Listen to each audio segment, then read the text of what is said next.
দেশ আপনাদের, দেশ আমাদের, দেশের অংশীদার সবাই আমরা। আমরা যারা বিদেশে যাই নাই, যে সমস্ত শিল্পী বিদেশে বাড়িঘর করি নাই, যে সমস্ত শিল্পী বিদেশে পাড়ি জমাই নাই, এরকম শিল্পী আমরা এই দেশে নাই। আমরা কি এই দেশে থাকবো না? এই দেশে আমরা কাজ করব না? এদেশে আমাদের বাঁচতে হবে না? আপনারা সবাই যদি বলেন সব শিল্পী দালাল, সব শিল্পী দালাল, তাহলে কিভাবে হবে? একটা গোষ্ঠী পুরা উদাও হয়ে গেলে তাহলে কিসের গণতন্ত্র, কিসের বাক স্বাধীনতা? কেন স্বাধীন করলেন? আগে আমাদেরও স্বাধীন করেন। পুলিশকে যেভাবে স্বাধীন করছেন, পুলিশকে যেভাবে নতুন করে তৈরি করছেন, শিল্পীদের উৎসাহ দেন। শিল্পীদের তৈরি করার কিছু নাই, শিল্পীরা তৈরি হওয়া আছে, তাদের গালাগালি করবেন না। আর কেউ আমরা গর্তে ছিলাম না, আমরা কেউই গর্তে ছিলাম না। যারা সরাসরি আওয়ামী লীগ করতো, যারা সরাসরি সরকারের সাথে কাজ করত, আমাদের শিল্পীদের মধ্যে এমপিও ছিল, তাদের বন্ধু বান্ধবরা ছিল, তারা শেষ পর্যন্ত সরকারের পাশে থাকার হয়তো চেষ্টা করেছে এবং ভুল করেছে। তারা তাদের ভুলও বুঝতে পেরেছে। তারা ভয় আছে, আতঙ্কে আছে, তারা ঘুমিয়ে আছে, লুকিয়ে আছে। এই মানুষগুলিকে ক্ষমা করে দিতে হবে আপনাদের, ক্ষমা করে দিতে হবে। আমাদের মতো যারা আমরা খুব সক্রিয়ভাবে আপনাদের পাশে রাস্তায় দাঁড়াতে পারি নাই, ফেসবুকে প্রাণ খোলা স্ট্যাটাস দিতে পারি নাই, কিন্তু ইঙ্গিতপূর্ণ স্ট্যাটাস তো দিয়েই গেছি। আমাদের চেয়ে অনেক বেশি ওদের ট্যালেন্ট। ওরা যা পেরেছে তা তো আমরা কেউ পারি নাই, কোন রাজনৈতিক দল পারে নাই। ওরা যে বিজয় ছিনিয়ে এনেছে, এই বিজয়টা তো একটা মানে অকল্পনীয় ছিল। কোন আন্দোলনই তো কেউ সফল করতে পারে নাই। এরা পেরেছে বলেই আজকে আমরা সবাই তাদের ভক্ত। আজকে ট্রাফিকের যে নিয়ন্ত্রণ তারা করছে, আমাদের রাস্তায় হাজার হাজার গাড়ি, কোনো জ্যাম নাই, লেন করে দিচ্ছে তারা একের পর এক, এবং আমরা সেই লেনে সুন্দরভাবে নিয়ম মেনে চলছি। কি সুন্দর!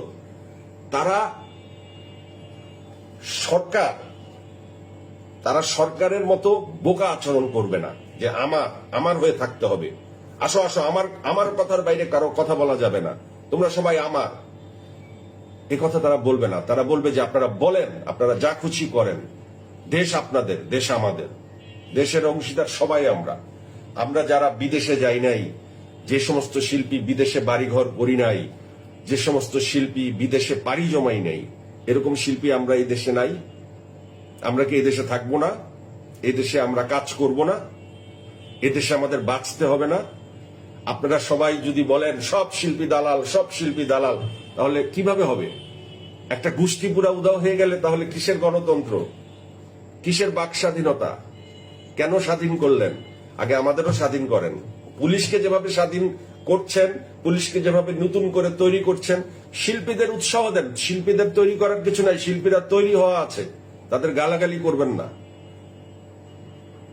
আর কেউ আমরা গর্তে ছিলাম না, আমরা কেউই গর্তে ছিলাম না। যারা সরাসরি আওয়ামী লীগ করতো, যারা সরাসরি সরকারের সাথে কাজ করত, আমাদের শিল্পীদের মধ্যে এমপিও ছিল, তাদের বন্ধু বান্ধবরা ছিল, তারা শেষ পর্যন্ত সরকারের পাশে থাকার হয়তো চেষ্টা করেছে এবং ভুল করেছে। তারা তাদের ভুলও বুঝতে পেরেছে। তারা ভয় আছে, আতঙ্কে আছে, তারা ঘুমিয়ে আছে, লুকিয়ে আছে। এই মানুষগুলিকে ক্ষমা করে দিতে হবে আপনাদের, ক্ষমা করে দিতে হবে। আমাদের মতো যারা আমরা খুব সক্রিয়ভাবে আপনাদের পাশে রাস্তায় দাঁড়াতে পারি নাই, ফেসবুকে প্রাণ খোলা স্ট্যাটাস দিতে পারি নাই, কিন্তু ইঙ্গিতপূর্ণ স্ট্যাটাস তো দিয়েই গেছি। আমি তো শেষের আগের দিনও লিখছি, কাল ফাইনাল খেলা, কে জিতবে।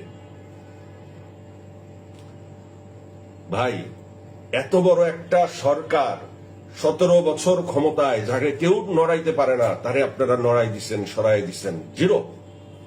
আপনারা বিশাল বড় ব্যাপার, আপনাদের উপর আমাদের পূর্ণ আস্থা।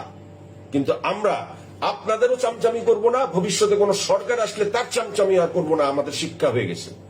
শুধু এক সরকারের আমলে শিক্ষা হয় নাই, আমাদের তো একটু বয়সও হয়েছে, আমাদের বিএনপি সরকারের আমলেও শিক্ষা হয়েছে।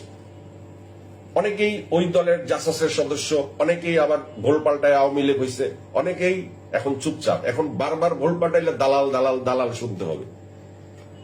কাজেই ভাই, আমরা অনেক ভুল ত্রুটি অনেকেই করছি।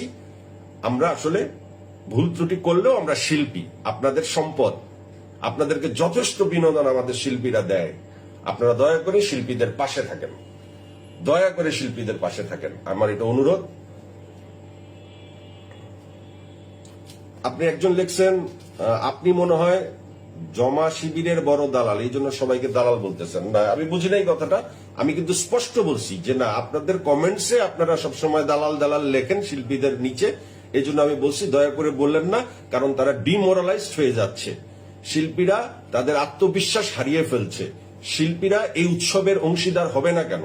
তারাও তো চায় উৎসবের অংশীদার হতে। দেশটা আপনারা স্বাধীন করেছেন, আপনাদের স্যালুট, কিন্তু আপনাদের পেছনে এখন সবাই আমরা আছি। এখন আমরা যদি বিচার বিশ্লেষণ, এরে মারো তারে মারো, আবার শিল্পীরাও আমরা এক হতে পারছি না। আমরা এর বিরুদ্ধে অভিযোগ, তার বিরুদ্ধে অভিযোগ, এ আমাকে কি বলছিল, সে আমাকে কি বলছিল, লাভ নাই। এতে আমাদের ক্ষতি হবে। আমাদের অনেক সামনে অনেক ওটিটির বড় বড় কাজ আসতেছে, সিনেমা আসতেছে, বড় বড় সুন্দর সুন্দর নাটক হবে। ভাই, এগুলো আমাদেরকে দারুণ দারুণ কাজ আপনাদের উপহার দিব, আমাদের সেই স্পিড আপনাদের দিতে হবে। ভাই ফেরদৌস ভাই কই আছে? একজন লিখছেন ফেরদৌস ভাই কই আছেন আমি জানি না, যেহেতু উনি সরকারের সরাসরি এমপি ছিলেন। যারা এমপি ছিলেন, মন্ত্রী ছিলেন, তারা সরকারি শাসন ব্যবস্থার মধ্যে ছিলেন।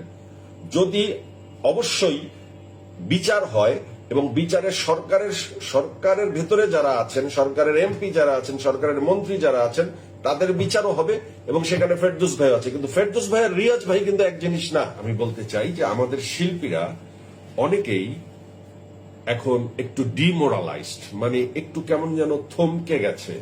শিল্পীদের ভেতরে কেমন যেন একটা অপরাধী বোধ, কিংবা তাদেরকে অপরাধী বানিয়ে দমিয়ে রাখা হয়েছে।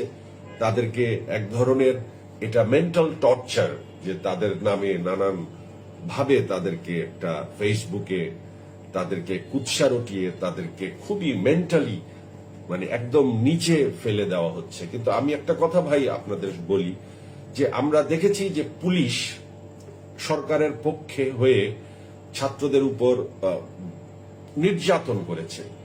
পুলিশের ইচ্ছা না থাকা সত্ত্বেও সরকারের নির্দেশ মানতে তারা বাধ্য হয়েছে, তাদের চাকরি বাঁচাতে, তাদের বসকে খুশি রাখতে এবং তাদের ব্যক্তিগত উচ্চ আকাঙ্ক্ষার জন্য। এবং এই যে পুলিশ এই ছাত্রগুলোকে হত্যা করলো, এর বিচার হবে, এই বিচারের বিষয়ে সুস্পষ্ট বক্তব্য উপদেষ্টারা দিয়েছেন। কিন্তু আমার মনে হয় না যে কোনো শিল্পী কোনো হত্যাকাণ্ডের সাথে জড়িত। আমার মনে হয় না যে শিল্পীরা এমন কোনো দোষ করে ফেলেছে যে এই দোষের কারণে তাদের লুকিয়ে থাকতে হবে, তাদের অপমানিত হতে হবে। পুলিশকে রিফর্ম করা যাবে, নতুন করে পুলিশ নিয়োগ দিয়ে, নতুন পুরাতন পুলিশকে এনে এই পুলিশদেরকে সাসপেন্ড করে বদলি করে পুলিশ আনা যাবে। পুলিশ খুব গুরুত্বপূর্ণ।